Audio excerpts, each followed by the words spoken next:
When doors close, windows open, a journey from rejection to triumph. I still remember the way my mother's face contorted when I told her I was pregnant.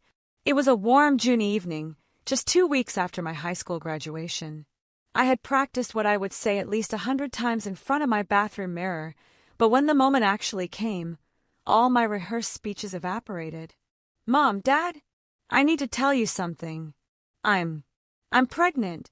The silence that followed felt eternal. My father's newspaper slowly lowered, revealing eyes that wouldn't meet mine. My mother's hand froze midway to her mouth, the teacup she was holding trembling slightly. "You're what?" she finally whispered, as if saying the word louder would make it more real. 18 years, my father said, his voice unervingly calm. 18 years we've given you everything.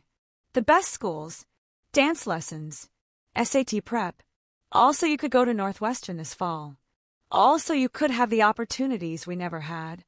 "I can still go," I said, my voice small. "Maybe defer for a semester." "With what money?" My mother's voice had found its volume now. "You think Northwestern is going to wait for you while you have a baby? You think we're going to pay for both your education and a child?" I had expected disappointment. I had expected anger. What I hadn't expected was the cold calculation that followed.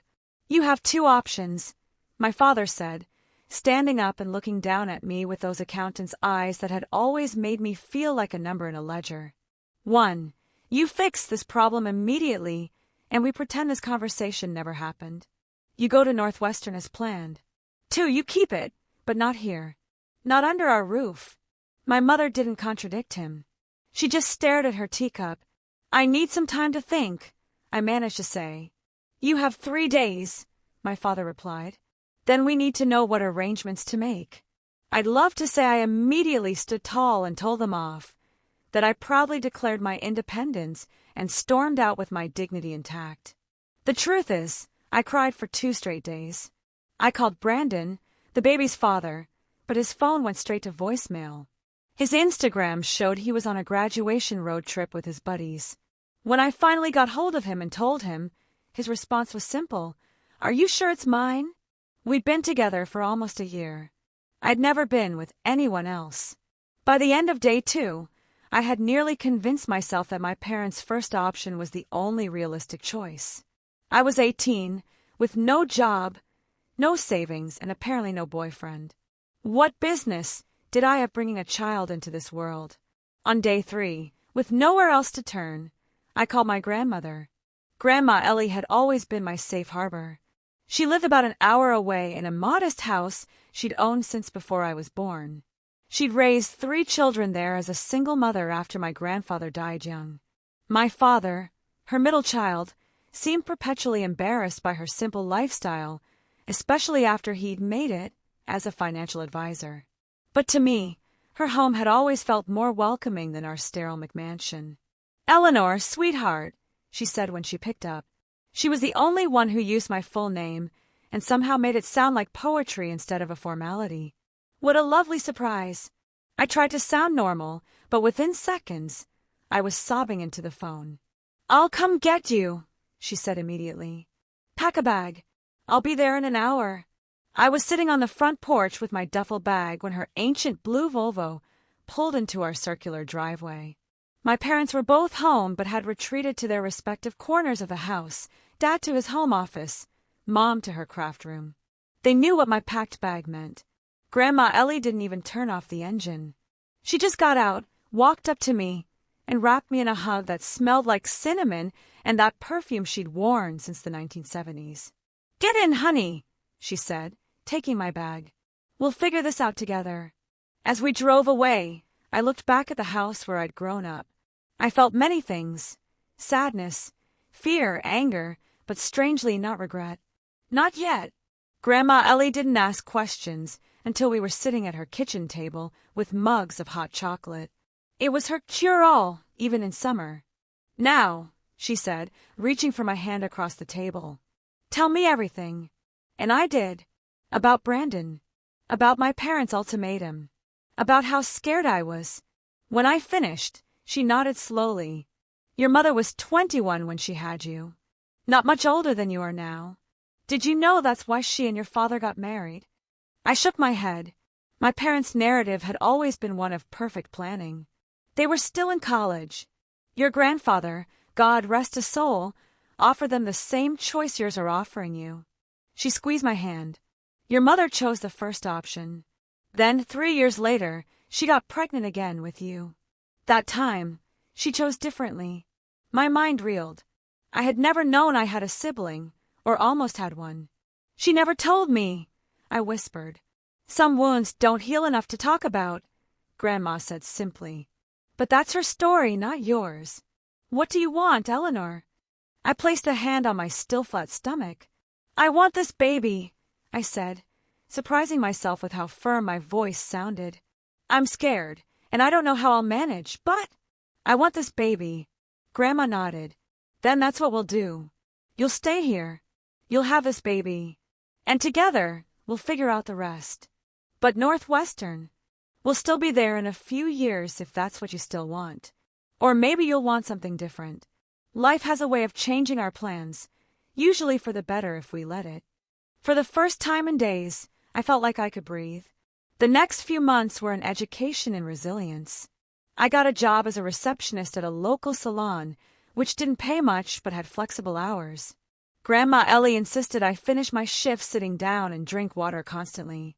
The salon owner, Vivian, took a liking to me and started teaching me about business operations during slow periods. You've got a good head for numbers, she told me one day as I helped her reconcile the appointment book with the day's receipts. Better than mine, that's for sure. Brandon never called back after that one conversation. I saw on Facebook that he'd started college in California, already tagged in photos with a pretty blonde. I blocked him after that. My parents maintained their silence. I sent them my ultrasound picture when I found out I was having a girl. My mother sent back a text that just said, "Please stop contacting us until you come to your senses." I cried that night, but less than I would have months before. My world was reshaping itself around new priorities. Emma Grace was born on a snowy February morning. She came into the world with a powerful cry and a full head of dark hair. Grandma Ellie was by my side the whole time, coaching me through each contraction with the steady calm of a woman who had weathered far worse storms. When they placed Emma on my chest, I felt a love so fierce it scared me. Looking into her tiny, scrunched-up face, I made her a silent promise. I would build us a life so good that we would never look back with regret. The first year was the hardest. I learned to function on broken sleep, to study online courses during nap times, to budget every penny. Grandma Ellie was my rock, watching Emma while I worked extra hours at the salon, which had now promoted me to assistant manager. Vivian took notice of how I'd reorganized their booking system and customer database. "You've saved us money, you know," she told me. "That new system you set up has cut down on no-shows by almost 40%. I blushed. It wasn't that complicated. Just a few automated reminder texts and a better way to track client preferences. Not complicated to you, maybe. To me, it's magic." She tapped her fingernails on the counter thoughtfully. "Have you ever thought about doing this for other small businesses? Lord knows most of us don't have the first clue about technology or systems." I hadn't, but the seed was planted. By Emma's second birthday, I had 3 clients, the salon, a local bakery, and a pet groomer, all paying me a monthly fee to manage their online presence and customer systems. I called my little business Streamline Solutions. It wasn't glamorous, but it was mine, and it fit perfectly around my life as a young mom. I still hadn't heard from my parents, though occasionally I'd see my mother had viewed my Instagram stories where I posted pictures of Emma's milestones. I sent birthday and Christmas cards. They were never acknowledged. Then one day, as I was picking up Emma from her preschool, I quite literally ran into my mother in the hallway. She was there with a client's child. She started working part-time as a personal shopper for wealthy families, I later learned. Seeing her was like being doused with cold water. She looked older, but still perfectly put together in that way that had always intimidated me. "Eleanor," she said, her voice tight. "Mom," I replied, shifting Emma to my other hip. "This is Emma." Your granddaughter. My mother looked at Emma for a long, silent moment. Emma, never shy, waved her chubby hand. Hi, I'm Emma. I'm 3. 2 3/4. I corrected automatically. The corner of my mother's mouth twitched, almost a smile. She has your father's eyes, she said finally. It was the closest thing to warmth I'd felt from her in years. We exchanged phone numbers before parting ways, though I tried to keep my expectations low. To my surprise, my mother called a week later and asked if she could see Emma. Just Emma, not me, and preferably when my father was traveling for work. It wasn't ideal, but it was a start. These covert visits became a monthly occurrence. My mother would take Emma for ice cream or to the park, always returning her with an expensive new outfit or toy that I couldn't afford. You know, Eleanor, she said during one handoff, your father doesn't know I see her. I gathered that, I replied, trying to keep the hurt from my voice. She looked uncomfortable. He's stubborn. He feels like you betrayed everything we worked for. I was 18, Mom. I made a choice, a hard one, and every single day I'm proving that it was the right one for me. She didn't respond to that, just kissed Emma goodbye and left. By the time Emma was 4, Streamline Solutions had grown to 15 clients. I'd hired 2 part-time assistants and moved my operation from Grandma Ellie's dining table to a small office space above the salon. I was making enough money to pay Grandma rent, cover all of Emma's expenses, and even start a modest college fund for her. I'd also started dating again cautiously. His name was Michael, and he was a web developer I'd met through a client. He was patient with my complicated schedule and adored Emma, which was non-negotiable for me. When Emma started kindergarten, I felt like I could finally breathe again. I'd done it. We had a stable life. Not the life my parents had planned for me, not the life I'd imagined at 18, but a good life nonetheless. Then Grandma Ellie got sick. It started with what we thought was a bad cold but turned out to be pneumonia. At 78, even with the best medical care we could afford, her body struggled to fight it off. She was hospitalized for weeks. I was with her every day, working from my laptop in her hospital room while Emma drew pictures for the nurses. It was during this time that my father finally broke his silence. I was in the hospital cafeteria when my phone rang with a number I didn't recognize. Eleanor, it's your father. I nearly dropped my coffee. Dad, your mother told me about Ellie. How serious is it? I gave him the unvarnished truth. The doctors were concerned. Her age was working against her, but she was fighting hard. I'd like to come see her, he said. She's my mother. Of course, I replied automatically. She'd like that. There was a pause. Will you be there? I'm here every day, Dad. Another pause. And my granddaughter? My throat tightened. Emma. Her name is Emma. And yes, she's usually here after school. Emma, he repeated, as if storing the information. All right, I'll come tomorrow. The reunion was awkward, to say the least. My father arrived in his immaculate suit, looking more gray than I remembered. He nodded stiffly at me, but melted visibly when he saw his mother in the hospital bed.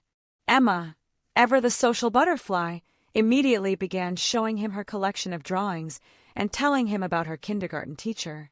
To my surprise, he listened attentively, asking her questions and even smiling at her enthusiastic answers. When Emma went to the playroom with a hospital volunteer, my father turned to me. She's very bright, he said, which from him was high praise. She is, I agreed, and kind, and stubborn. Like her mother, he said, and for once, it didn't sound like an accusation. Grandma Ellie, tough as always, rallied. After 3 weeks in the hospital and another 2 in a rehabilitation facility, she was cleared to come home. The doctors said it was something of a miracle given her age, but I wasn't surprised. Ellie Wilson had never done anything on anyone else's timeline but her own. The experience changed something in my relationship with my parents. My father, having broken the ice, began calling regularly to check on his mother. These calls inevitably included updates about Emma and eventually about my business too. 15 clients, he asked one day. unable to keep the surprise from his voice. "And you manage all this yourself?" "I have 2 part-time assistants now," I explained.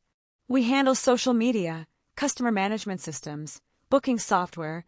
Basically, we help small businesses function more efficiently without needing a full IT department."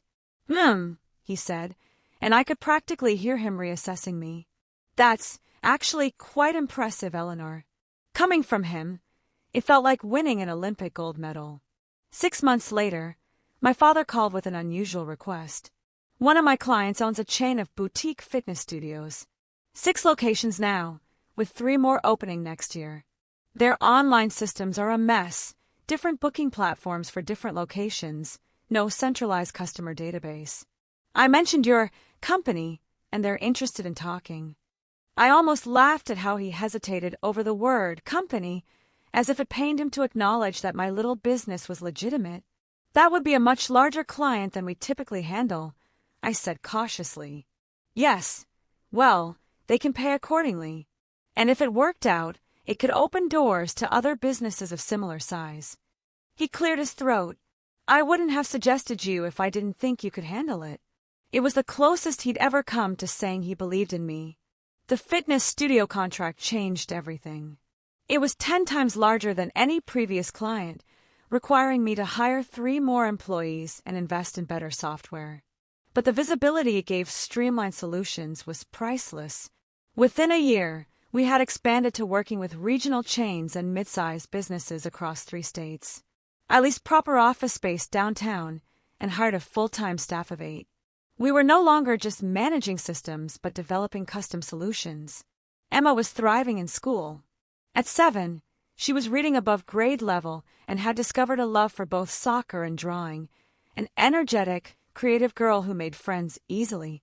Michael and I were talking about moving in together. And then, life threw another curveball. Grandma Ellie, who had never fully regained her strength after her illness, fell and broke her hip.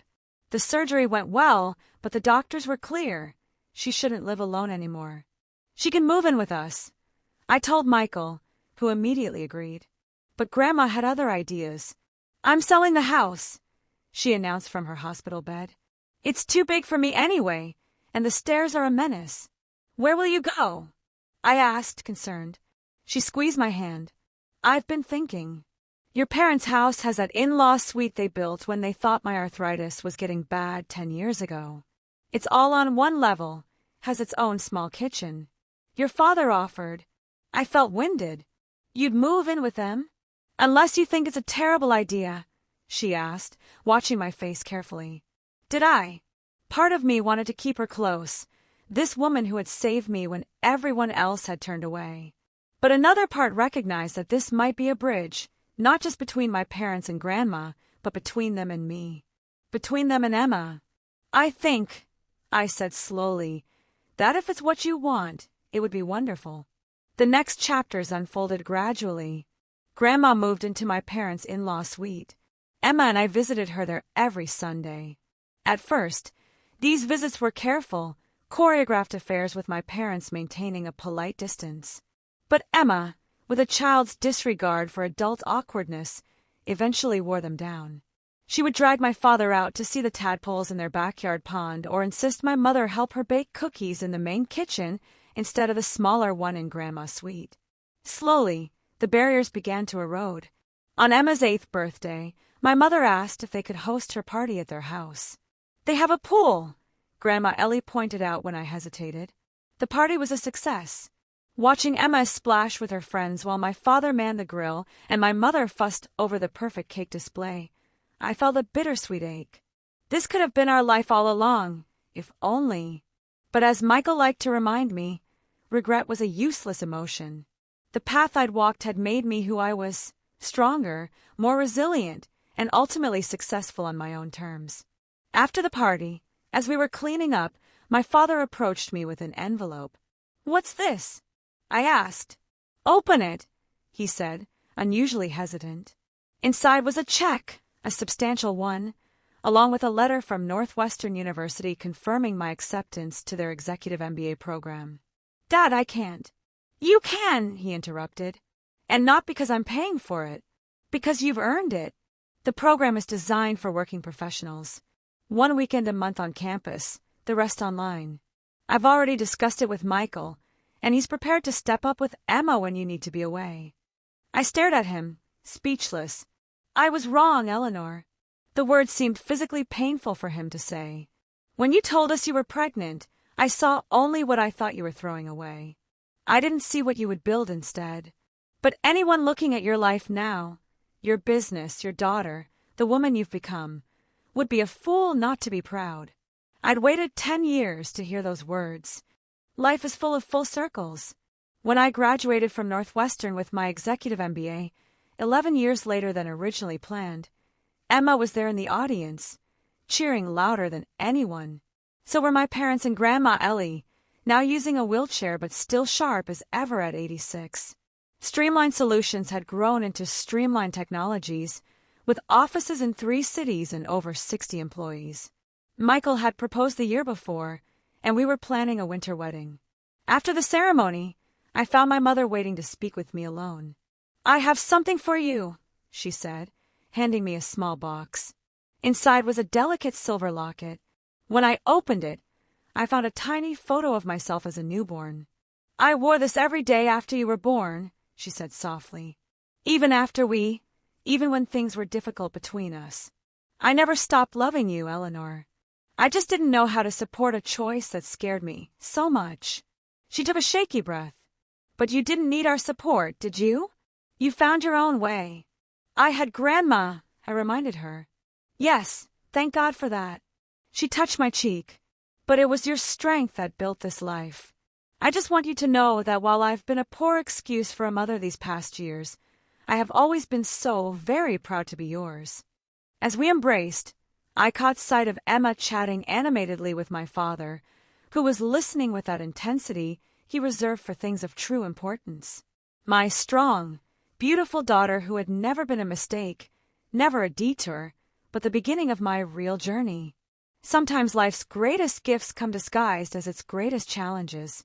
Getting pregnant at 18 had closed one door but opened a window to a life more authentic and fulfilling than the one that had been planned for me. A life I had built, choice by choice, day by day.